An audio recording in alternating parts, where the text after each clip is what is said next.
जोहार, नमस्कार। पिछले 5 सालों से ज़्यादा समय से हम आपके साथ रूबरू होते रहे हैं कानून की बात लेकर के। कानून की बात में अक्सर हम बातचीत करते हैं कानून की पेचीदगियों के बारे में और कानून से आप कैसे अपना हक ले सकते हैं, कैसे न्याय पा सकते हैं, कहाँ से क्या उपाय हो सकता है, क्या रास्ते हो सकते हैं, इसके बारे में। कानून के बारे में अब तक करियर बनाने के जितने सारे ऑप्शंस आए हैं, उस ऑप्शंस के बारे में लोग नहीं जानते हैं कि जज कैसे बनते हैं, वकील बनने की जो अच्छे वकील होते हैं वकील कैसे बनते हैं, हाई कोर्ट सुप्रीम कोर्ट में जज कैसे जाते हैं। इसके अलावा जो कॉर्पोरेट्स हैं, जो बड़ी बड़ी कंपनियां हैं, जो लॉ फॉर्म्स हैं, वहाँ पर कैसे इन लोगों को बहुत बढ़िया करियर है, इन सब के बारे में आज हम आपको बताएंगे। इसलिए कि झारखंड में इसकी प्रॉस्पेरिटी ज़्यादा है, इसकी गुंजाइश ज़्यादा है। बहुत सारे बच्चे पढ़ते हैं, दिमाग में एक ही चीज़ बना रहता है कि हमको डॉक्टर बनना है, इंजीनियर बनना है, इसके आगे कुछ नहीं, ज़्यादा से ज़्यादा टीचर बनना है। तो बहुत सारे ऑप्शंस हैं करियर में। तो कानून की बात में आज हम कानून में करियर की बात करेंगे। हमारे साथ बात करने के लिए हैं हाई कोर्ट में और मध्यस्थ हैं झालसा में अल्पना वर्मा जी, स्वागत है आपका।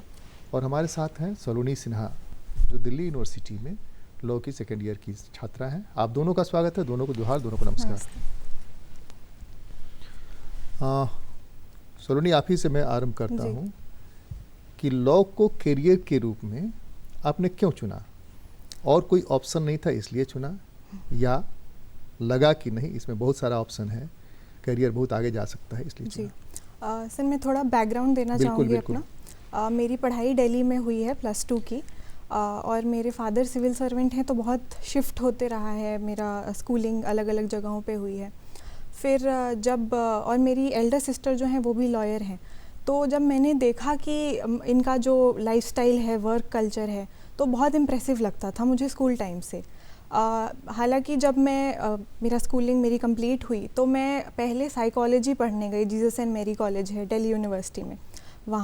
वहाँ मैंने जब पढ़ाई करी तब मुझे लगा कि जो साइकोलॉजी और लॉ दोनों ऐसे सब्जेक्ट हैं कि आप किसी भी फील्ड में जाएं उसकी यूटिलिटी होनी ही होनी है। साइकोलॉजी में भी मीडिया लॉ है, क्रिमिनल साइकोलॉजी है, तो दोनों इतने इंटरकनेक्टेड चीज़ें हैं। तो पहले मुझे लगता था कि अरे अब साइकोलॉजी ले ली तो अब लॉ का ड्रीम ख़त्म हो गया, बट मुझे लगा कि अरे ये तो जितने डिफरेंट लगते हैं उतने हैं नहीं, उनको अभी भी परस्यू किया जा सकता है। और हो सकता है मैं बाकी स्टूडेंट्स से थोड़ा मुझे एज ही मिले क्योंकि मेरे पास साइकोलॉजी का भी ज्ञान है।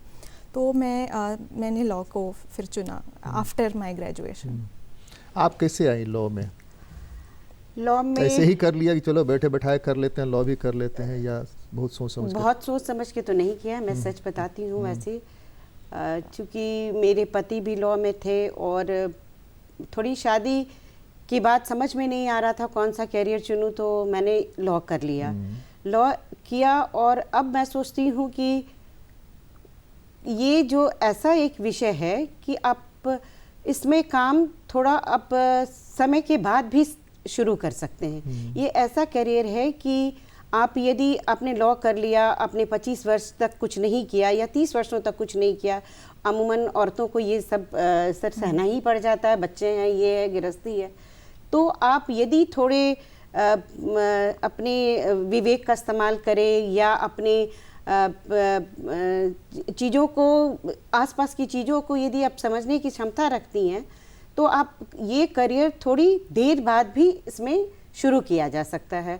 और इसमें ये है, समय की कोई बाध्यता नहीं है, आप अपने हिसाब से समय को भी तय कर सकते हैं, घर को देख के भी कर सकते हैं, लेकिन ये है मेहनत थोड़ी ज़्यादा पड़ती है उसमें। और मैंने थोड़ा देर से मैं इस करियर में मैं आई हूँ, पर मैंने देर से आने के बावजूद मैंने थोड़ी कड़ी मेहनत की और मैं अच्छे मुकाम पर हूँ आज। सलोनी, एक चीज़ बताइए कि इसमें एक ये मान्यता रही है कुछ नहीं है चलो लॉ में नाम लिखा लेते हैं, कुछ नहीं करना। इधर पिछले कुछ 10 सालों से अगर हम कहें, इसमें बहुत सारे रास्ते खुले हैं, बहुत ऊंचे ऊंचे। क्या क्या है इसमें? और सबसे पहले शुरू करते हैं कि एडमिशन के लिए क्या है, कैसे एडमिशन की प्रक्रिया क्या है? सर सबसे पहले आपने बिल्कुल सही कहा, मैं वो कहना भी चाहती थी कि कुछ साल पहले तक यही ओपिनियन रहता था कि अरे इंजीनियर डॉक्टर नहीं है तो कुछ करना है तो बीए कर लो या एलएलबी कर लो, ऐसे ही मिल जाएगा।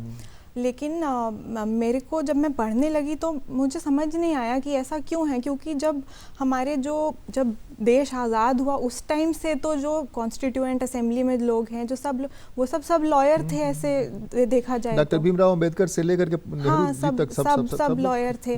और उनका और बाहर भी अभी भी आप अमेरिका के प्रेसिडेंट्स को देखें तो उसमें जो पॉपुलर हैं, बराक ओबामा को ही आप ले लें, सब लॉयर हैं। तो मेरे को लगा कि जब इतना उसका वैल्यू था तो अब बीच में ये कहाँ से आ गया कि जो कुछ नहीं कर सकते वो लॉ करते हैं।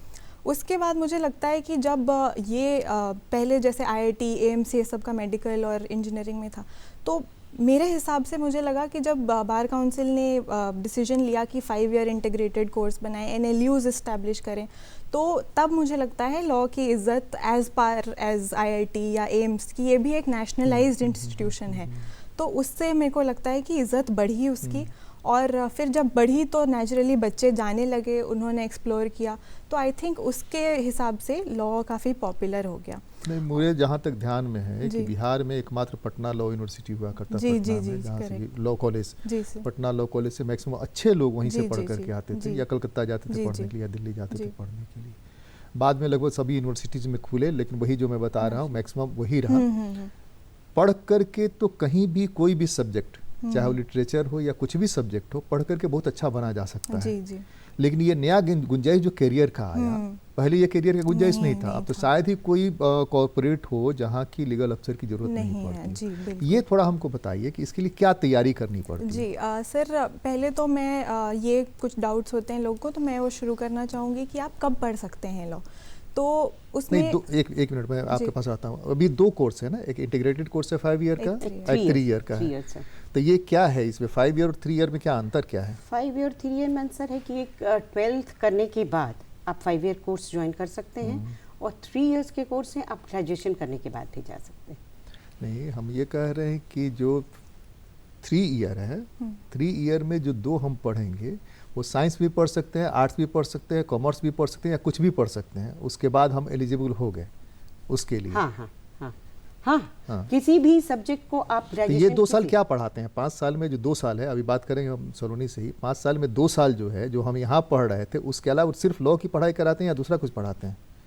ये तो 5 साल वाले कोर्स में सर मैंने 3 साल वाला कोर्स किया हुआ है। हम भी तो वही किए हुए, इसलिए हमको याद है कि सिर्फ लॉ ही पढ़ना है। लॉ ही पढ़ते थे, 3 साल हम लोग लॉ ही पढ़ते थे। क्या करते हैं 5 इयर्स के कोर्स में? जी, जैसे मेरा जो कोर्स है सर वो भी 3 इयर्स वाला ही है, पर मेरी सिस्टर ने 5 ईयर वाला किया है, NLU से हैं वो, तो उनको पहले BA का वो दिया जाता है।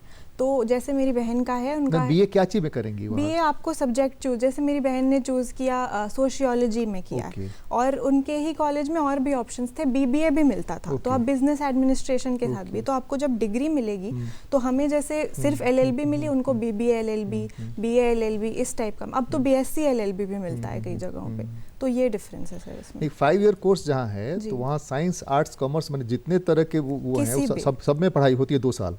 2 साल के लिए ग्रेजुएशन की डिग्री दी जाती है, उसके बाद 3 ईयर साथ में कुछ लॉ के भी सब्जेक्ट्स पढ़ाए जाते हैं। ये नहीं कि 2 साल आप सिर्फ BA कर रहे हैं या BBA कर रहे हैं, साथ में, लेकिन आपको मेनली फोकस होता है कि 2 साल में जो 3 साल में हम कर रहे हैं वैसा आपको शॉर्ट में एक BA मिल जाए, उसके बाद आपकी मेनली LLB की पढ़ाई। लॉ यूनिवर्सिटीज जो है वो इंटीग्रेटेड कोर्स के लिए है कि 3 ईयर भी है? दोनों है। जो नेशनल लॉ यूनिवर्सिटीज में सिर्फ अभी 5 साल है, 5 साल, लेकिन जो BHU है और DU में सिर्फ 3 साल है, लेकिन GLC मुंबई है, गवर्नमेंट लॉ कॉलेज है, ILS है पुणे में, वो सब में दोनों को थोड़ा अलग करके बताइए कि दोनों में अगर तैयारी करें, उसके लिए कॉम्पिटिटिव एग्जाम होने लगे हैं, जी, तो क्या है वो, और एग्जाम की तैयारी कैसे करते हैं? सर जो 5 साल का जो है, तो एक तो common law entrance test CLAT जिसको बोलते हैं वो NLUs के लिए। अभी एट प्रेजेंट मेरे ख्याल से 23 NLU हैं अलग अलग राज्यों में, और उनका कॉमन एक एंट्रेंस टेस्ट होता है क्लैट। एक जो नेशनल लॉ यूनिवर्सिटी जो क्लैट में क्या पूछते हैं? जी, मैं बताइए, जो एक नेशनल लॉ यूनिवर्सिटी दिल्ली है उसका एक अलग है, लेकिन मैं क्लैट का बताती हूँ। और क्लैट और जो अलग जो बाकी यूनिवर्सिटीज़ हैं सब में करीब 4-5 विषयों पे उनका क्वेश्चंस आते हैं। उसमें सबसे पहले आपका देखते हैं कि लैंग्वेज, इंग्लिश लैंग्वेज, तो उसमें बेसिक जो आपकी वोकैबुलरी है, आपकी इंग्लिश लैंग्वेज की समझ है, उसका अब उसका अर्थ ये है कि आपको, जब आप जानते होंगे सर कि जो हाई कोर्ट और सुप्रीम कोर्ट में जो लैंग्वेज यूज़ करते हैं कोर्ट में, तो वो इंग्लिश होती है, तो वो एक्सपेक्ट करते हैं कि बच्चे जाने बेसिक इंग्लिश लैंग्वेज, तो वोकैबलरी। तो एक आपका इंग्लिश टेस्ट कर लिया, फिर आपका क्वांटिटेटिव एप्टीट्यूड बोलते हैं जिसमें आपकी मैथ्स और थोड़ी न्यूमेरिकल एबिलिटी टेस्ट कर ली, फिर लॉजिकल रीजनिंग होता है जिसमें आप तर्क कैसे करते हैं वो कर लिया, फिर एक लीगल रीजनिंग भी टेस्ट करते हैं कि जब आप लॉ जो आपको कोई दिया तो आप उसको अप्लाई करेंगे जब, और तो आप क्या रैशनल उसमें लगाते हैं, कैसे आप लॉ को समझते हैं, अब आपको किसी गिवन सिचुएशन में आप क्या मीनिंग निकाल के लॉ को, तो वो लीगल रीजनिंग हो गया। और उसके बाद सर एक होता है general awareness, GK, current affairs, और उसमें भी ज़्यादा फोकस होता है। करंट अफेयर्स तो खैर अब देश विदेश में जो ज़्यादा जो चीज़ें चल रही हैं, और जो ज़्यादा फोकस जो जीके में भी है वो इस टाइप के जीके में है कि हमारा जो कॉन्स्टिट्यूशन बना उसमें क्या क्या डेवलपमेंट्स हुए, और हमारी पॉलिटी कैसे चलती है, सुप्रीम कोर्ट क्या है, हाई कोर्ट क्या है, गवर्नमेंट का क्या रोल है, तो उस पर ज़्यादा फोकस होता है। 3 ईयर में क्या होता है?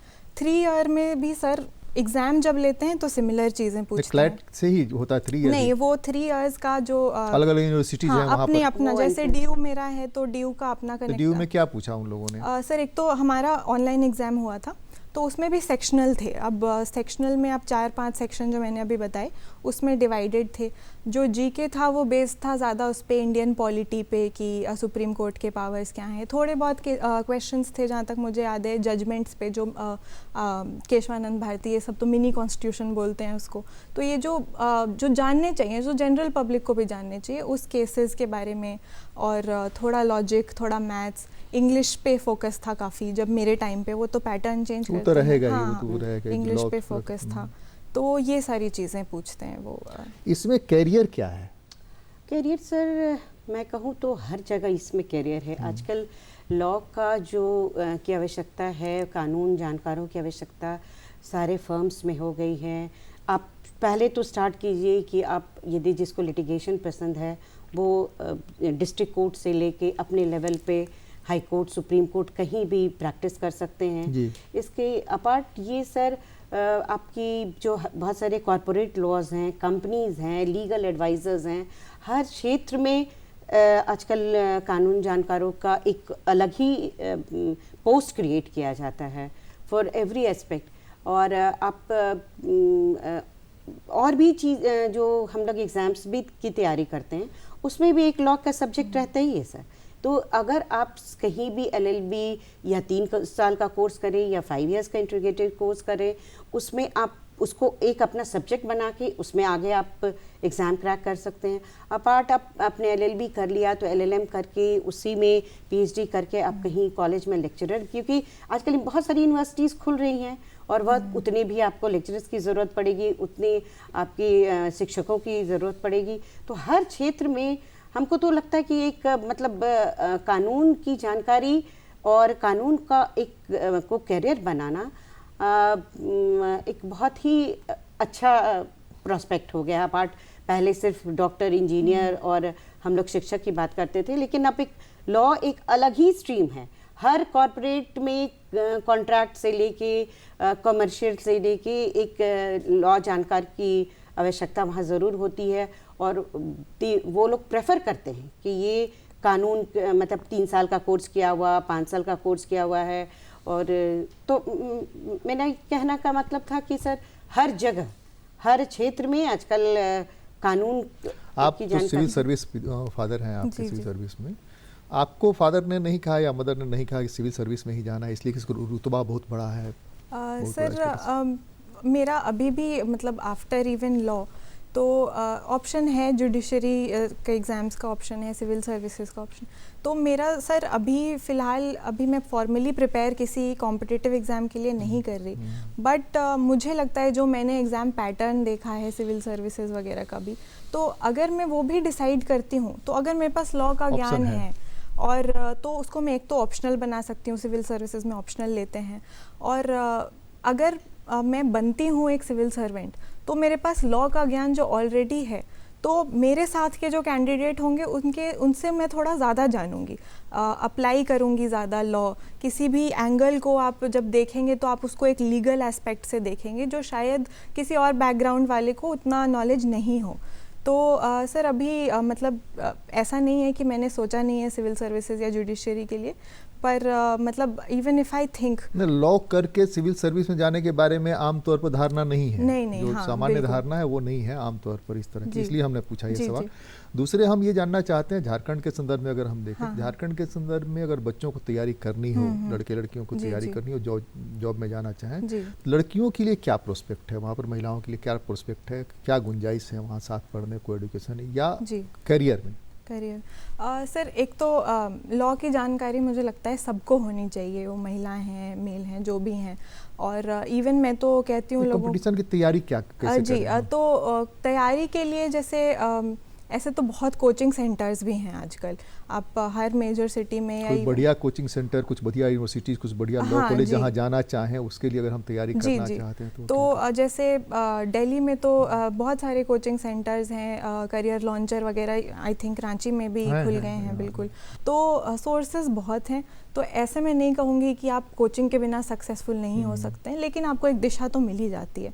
और उसके अलावा मैं जो करती थी, मैं न्यूज़पेपर एक इंग्लिश स्टैंडर्ड पढ़ने की मुझे आदत मैंने डाल ली थी 1-1.5 साल पहले से।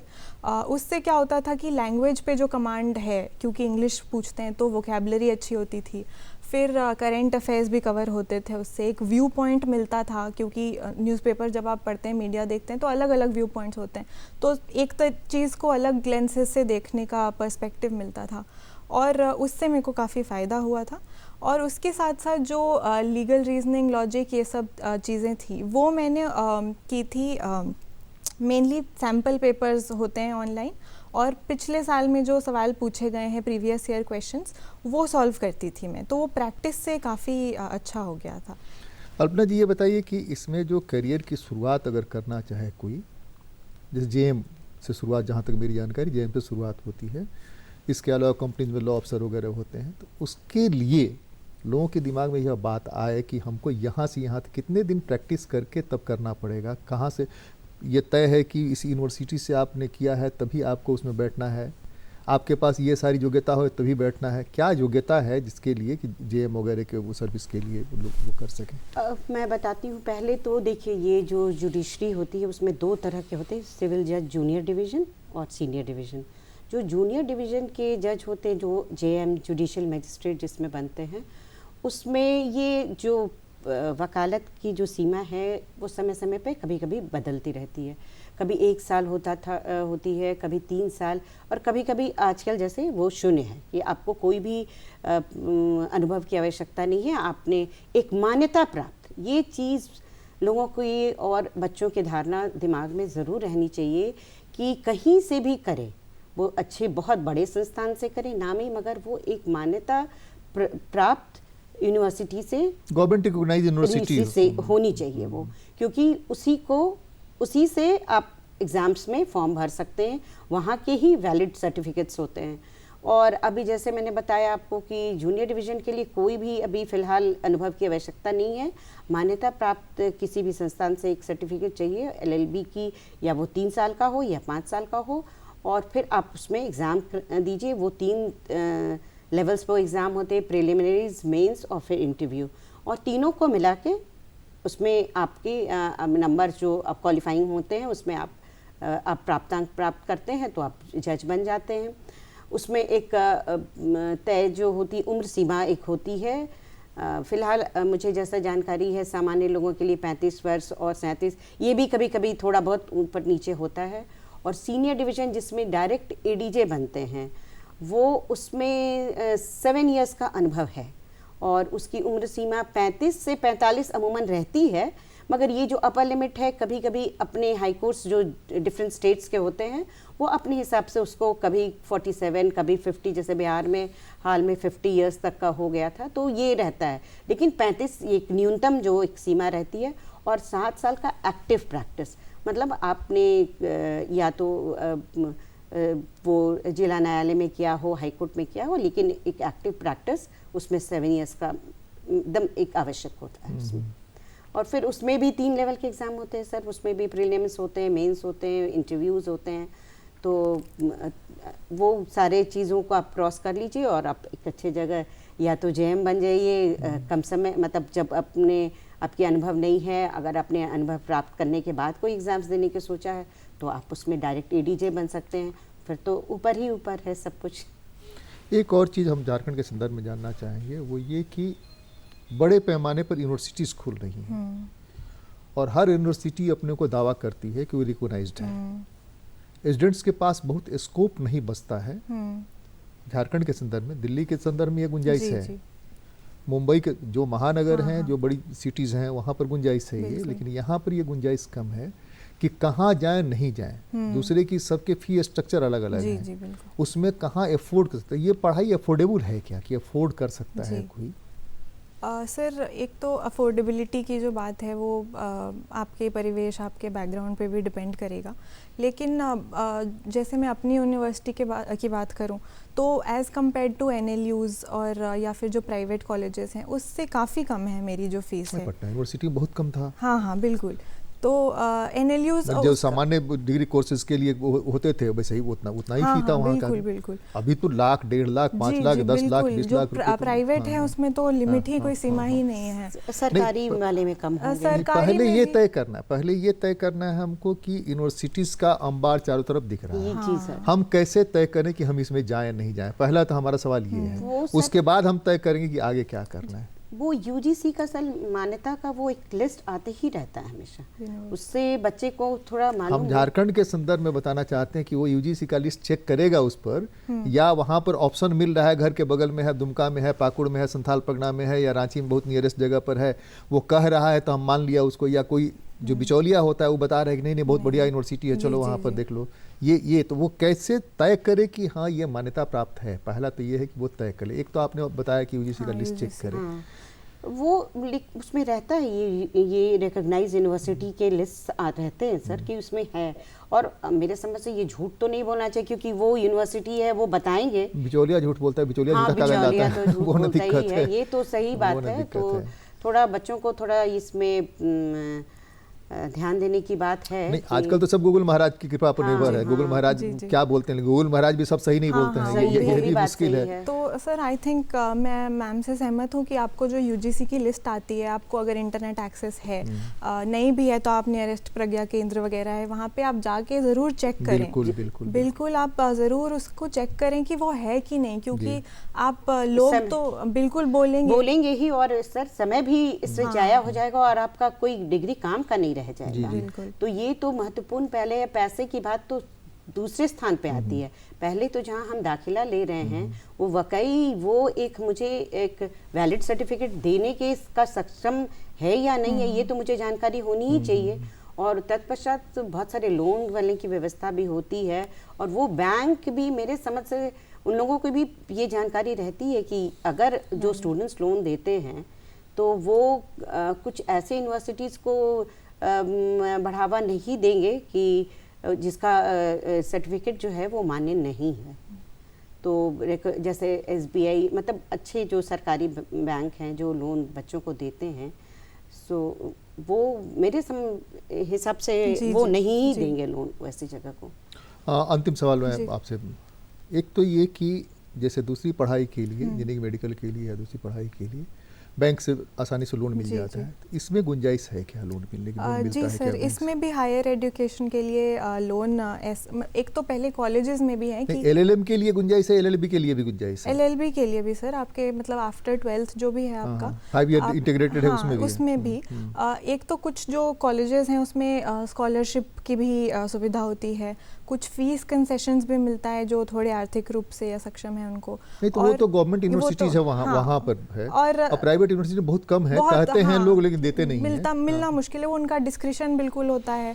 तो लेकिन एक जैसे गवर्नमेंट ऑफ इंडिया की भी स्कीम है, उसका एक पोर्टल आता है सर, विद्या लक्ष्मी पोर्टल मेरे हिसाब से नाम है उसका। उसमें आपको इजी एक्सेस मिलता है एजुकेशन लोन्स के लिए। तो आप अगर आप उसमें जाके देखेंगे तो आपको ये भी, आपका जो सवाल था वो भी आपको पता चलेगा कि ये कौन कौन सी यूनिवर्सिटी को रिकॉग्नाइज करके दे रहे हैं। तो आपको पता रहेगा कि ये वैलिड यूनिवर्सिटी है कि नहीं। तो एक आपको कंबाइंड पोर्टल मिल गया एजुकेशन लोन के लिए। तो ऐसा नहीं है कि अफोर्डेबल नहीं है, बहुत ऑप्शंस भी हैं सर। जैसे अगर मेरे कॉलेज में फ़ीस रीज़नेबल है, वो जो NLU वगैरह है वो भी गवर्नमेंट कॉलेज है मैम, लेकिन उसमें NLU में तो बहुत ज़्यादा है, उसमें क्योंकि रेसिडेंशियल है, ये है वो है, तो बहुत ज़्यादा है, लेकिन ऑप्शंस बहुत हैं सर ऐसे। चलिए अंतिम का पूछ जी, आप यूथ्स को क्या मैसेज कर देना चाहेंगी लॉ के करियर के संदर्भ में? सर मैं एक तो मैं सबसे पहली बात ये बोलना चाहती हूँ कि आप लॉ को परस्यू एज अ करियर करें चाहे नहीं करें, आपको जानना चाहिए लॉ, आप जागरूक होने चाहिए और आपको पता होनी चाहिए आपके अधिकार क्या मेरा है। समय खत्म हुआ। नौकरी भी है, रोजगार भी है और पूरी स्वतंत्रता के साथ सिविल कोर्ट में, हाई कोर्ट में, सुप्रीम कोर्ट में प्रैक्टिस करने की गुंजाइश भी है, स्टेटस भी है। तो इसमें भी करियर का ऑप्शन आप चुनिए, यह मौका है। कानून की बात में आज तो बस इतना ही, अगली बार मिलते हैं, किसी और मुद्दे पर चर्चा करते हैं। नमस्कार, बहुत बहुत धन्यवाद। Thank you.